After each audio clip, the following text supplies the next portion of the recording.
If you were wondering if Hollywood starlets were having an issue with recognizing reality, well, don't worry. The Hollywood Reporter has this great article where the journalists actually had the balls to ask these actors about the end to the Me Too era, along with Black Lives Matter, how they're ending, along with the political censorship era has coming to the end, how this affects Hollywood, and what we can expect to see in the future. Now, unfortunately, we also have this actress here, Ed Berry, who thought she needed to give her 2 cents, even though the question wasn't directed at her. She still felt the need to jump in because this was a press conference for the film After the Hunt. Now, exactly what did she have to say about this current exchange, about the end to the Me Too and Black Lives Matter and end of the current political landscape? Well, let's just jump into the actual interview so we can hear it right from the horse's mouth exactly what went on. So without any further ado, let's hear and see what her reaction is. What we lost during the politically correct era and what we have to expect in Hollywood after the Me Too movement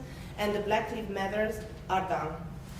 Now, I'm just going to pause it right here. This question, great question, never gets answered. They dance around it, they shuffle around. You'll see Andrew Garfield just turning over and looking at the black woman and Julia Roberts like, I don't know. I suddenly lost all my balls. I can't take this question. This is for the woman I don't want to answer. Now, to be fair, he is an actor. He has shown that he has been more on the left spectrum. So I understand him being a little bit more cowardice because, well, he's shown that if he doesn't answer this question properly, his own fan base is going to come and eat him alive. So I understand that from that point, but still, as a dude, I'd just be like, heck, it's done. It's over with. It's better things. Hollywood's opening up again. We can finally go and see films where the black main characters are in the roles, and we're going to be astounded. We're going to be happy because they aren't being brought in here because of DEI, because affirmative action. They actually deserve to be here. They actually have the acting chops. They actually have the right to be in here. Whereas before, we didn't even know if these people that were being brought in actually deserve to be here, and now we do know. But we don't get that kind of response. Instead, we get the following. The two of you, Andrew and Julia. Well, okay. Can you repeat that? And with your sunglasses on, I can't tell which of us you're talking to. So I have a sense that that's just a big fat lie. Julia Roberts just doesn't really want to answer this question. She's just like, am I actually hearing this? Am I actually hearing a difficult question that I have to answer? Now, I like Julia Roberts, okay? She's in a lot of films I love her in. She's a fantastic actress. I'm not trying to make a dig on her, but she heard the question. She understands what's going on. She just can't believe that she's actually been asked something like this, something so politically and motivatedly charged that she now has to enter into the spring. Because from my recollection, Julia Roberts really hasn't come out and lambasted conservatives or the left wing. She doesn't really seem to be all that much of a political actor, at least from my regard. Now, I could be wrong, and she could be a Trump flagging supporter, which, heck yeah, way to go. Or she could be a Bernie bro, a Ocasio-Cortez. I just don't really remember all that much. It didn't really seem like she made all that much of her personality on the last elections. So, just want to stay right there. If I'm wrong, please let me know down in the comment section below. But I can understand where she's coming from. Like, this isn't anything to do with the film. I don't really want to answer this question, but let me just hear you repeat that, and we'll try to give the best answer we can. So, just want to state that for Miss Roberts here. So the question was for Julia and Andrew. Now that you see how hurt she is? She's like, wait, what? Oh, you asked the two white people, but not the actual black lady about Black Lives Matter. Now, maybe I can make the argument for the Me Too because I would affect Julia Roberts more. For Andrew Garfield, I mean, we heard what happened to, I can't remember what that one gentleman's name was, but he played George of the Jungle and he was horribly mistreated as well. But no one wanted to talk about the men's issues during the Me Too movement. It was just primarily for the females that were being abused, not about the males. No. You just keep that on the rug. You don't need to mention that at all. So, but I can understand for maybe it is Me Too only. Now, what's the reasoning behind that?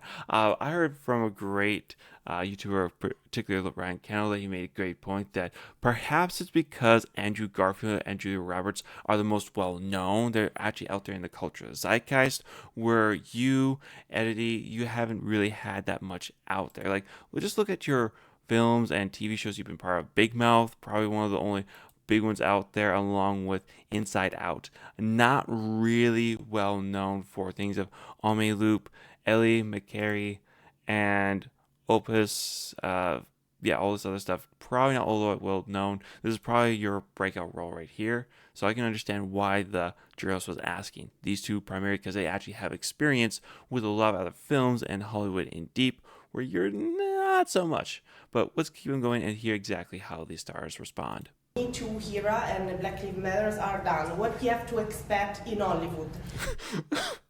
I just laugh every time that she's like, wait, what? How dare you say that? Like, yeah, no. What happened to Black Lives Matter? Where were they in the 2024 election? I don't remember seeing them. I think I heard about maybe one protest or two. Like, after they got their bag from the 2020 election, after they burned Portland and Seattle and Minneapolis, what happened to them? Where did all those millions of dollars go? Oh, that's right. It was a whole giant scam. They didn't help black communities at all. It's a giant mansion off somewhere where the heads of those organizations just disappeared and took all the money. It's just such a giant scam to feed on people's concerns for the black community that they just disappeared. So I do get a kick out of her reaction, like, wait, what? How dare you say it's gone? And what we lost, if we lost something with the politically correct era. Well, It's I not didn't. done. Sorry, I know that that's not for me, and I don't know if it's purposeful if it's not me, but I just am curious. I don't think it's done. I agree It's with not you, too. done. I don't think it's done at all. I think maybe hashtags might not be used as much, but I do think that there's work being done by activists, by people every day. That's beautiful, important work. That's not finished. That's really, really, really active. Really, really, really active. You notice how they never pointed to like events that are just taking place, how any protests that are currently going on, really, really active. How? Where are they being really, really active? The Me Too era, it ended with Johnny Depp. That's where it ended. You had the Johnny Depp trial, what was it, 2 years ago, 3 years ago, where he's accused for these horrendous things by his ex-wife, what was her name? Amber Heard. Now, to be fair, Johnny Depp is no saint, but neither is Amber Heard. Both of those people were just chaos and destructive, but Me Too, they wanted to nail Johnny to the cross, and that is where it died. Like, when you say believe all women, you better make sure that all women are telling the truth and not just using, the fact that they're women to destroy other people's careers to get ahead, where it turned out to be the case for a lot of scenarios. Not all. There's a lot of rot in Hollywood that was aired out, like Eric Weinstein. No, not Eric Weinstein. I forget his name, but Weinstein himself, that was the big one. But it didn't completely annihilate the whole thing. In fact, from what I heard, the casting couch is back and working better than ever at the moment in time. So your movement is dead at this point in time, in my opinion. For a reason, because this world is really charged. Yeah. And that work isn't finished at all. Maybe if there's like not mainstream coverage in the way that there might have been daily headlines in the way that it might have been 8 or so years ago. Daily headlines. We don't even have monthly. We don't even have quarterly headlines about this stuff anymore. Like, these two organizations are completely gone. The wider public is done with them. Hollywood films that still have it in them have been failing nonstop. TV shows that have it in them have been failing nonstop. There's nothing out there that people are like, oh, I really need some more Me Too stories. I really need some Black Lives Matter stories. Heck, just have everyone equal opportunity and not equal outcomes, but they want the equal outcomes part. And when you went for the equal outcomes, that destroyed everything. And I think the last couple of years have really shown that. When you just put this ideology up front and center, it just destroys your films. But I don't think that it means that the work is done. Mm-hmm. That's what I would say. And that the movements have been halted anyway. Yes. Like the movements are still absolutely alive, as you say, just maybe not as labeled labeled or covered. covered, or like witnessed as or kind of magnified as much in this present moment. Yeah, see, they never once even answered the question that she gave them. never even addressed it. Now, after that interview, she has been getting quite a bit of hate online for what she asked, and she had a great response here that I'm going to read now. I'm not aware of any protocol that dictates the order in which questions must be asked in an interview. Censoring or delegitimizing questions considered uncomfortable does not fall within the practice of democracy. Totally agree. But we don't live in democracies anymore. Heck, look over in Europe, the UK, Brussels, all these EU countries are forcing down these censorship laws, whereas instead of taking care of like the actual crime in the streets, you're being concerned with what people say on Twitter. Like, come on. Like, back in the day, we used to realize that the internet was not real, that you can pretty much mess around on there, but it was a separate entity on itself. And now it seems like people have real trouble distinguishing between reality and what's going on online. Now, to those who unjustly accuse me of racism, I would like to clarify that in my work, I have interviewed people of every background and ethnicity, and my own family is multi-ethnic, multi-matriarchal, and feminist, with significant history of immigration. I have collaborated for over 20 years with numerous national and international publications of all political orientations, always approaching my work with openness and professional rigor. In my view, the real racists are those who see racism everywhere and seek to muzzle journalism, limiting freedom of analysis, critical thinking, and the plurality of perspectives. Let me read that one more time because this is such a refreshing thing to hear from a journalist that it almost blew my mind when I first read this. So let me go one more time here, okay, folks? In my view, the real racists, totally agree, are those who see racism everywhere and seek to muzzle journalism, limiting freedom of analysis, critical thinking, and the plurality of perspectives. Sheesh.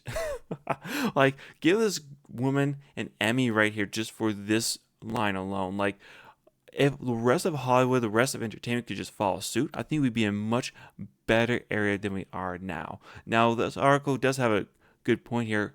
Ironically, the Amazon MGM Studio film's tagline is "Not everything is supposed to make you comfortable." And yet, that one question from that journalism seemed to just set that actress off because she was not directly asked that question because kind of she's irrelevant to the question because she has not had the experience in Hollywood to really be able to be like, well, so this is how the director's going to react to this. This is how the writer's going to react to this. And this is how us as actors are going to be reacting to this. And maybe also to the set people, this is maybe how it's going to affect them as well. Like, Julia Roberts and Andrew Garfield are actually going to have experience being on massive sets with different forms of directors, set designs, and everyone in between, whereas her work, not to say that she hasn't done work, but it's not as deep and as wide breadth as I would say as Andrew Garfield and Julia Roberts. With that said, I think there's a great article just to show how Hollywood starlets still have a long ways to go till we actually get back to normalcy, but it is kind of hilarious to see that when you don't actually just direct your question to someone who is politically minded, like this lady right here, they just want to butt in and get their 2 cents in without waiting for the 2 other people to give their thoughts to the answer. So, but that's just my opinions here. What do you guys' thoughts are about this? Do you think that she should just let Andrew Garfield and Julia Roberts answer it? Or are you like, no, absolutely, she should jump in. I totally wanted to hear what she had to say. She was refreshing. It brought new light to everything. I don't really see that, but I want to hear what you guys' thoughts are down in the comment section below. Leave a like if you liked the video. Leave a dislike if you did not. And don't forget to subscribe, everyone. And I hope you have a wonderful rest of your day. You take care now. Bye.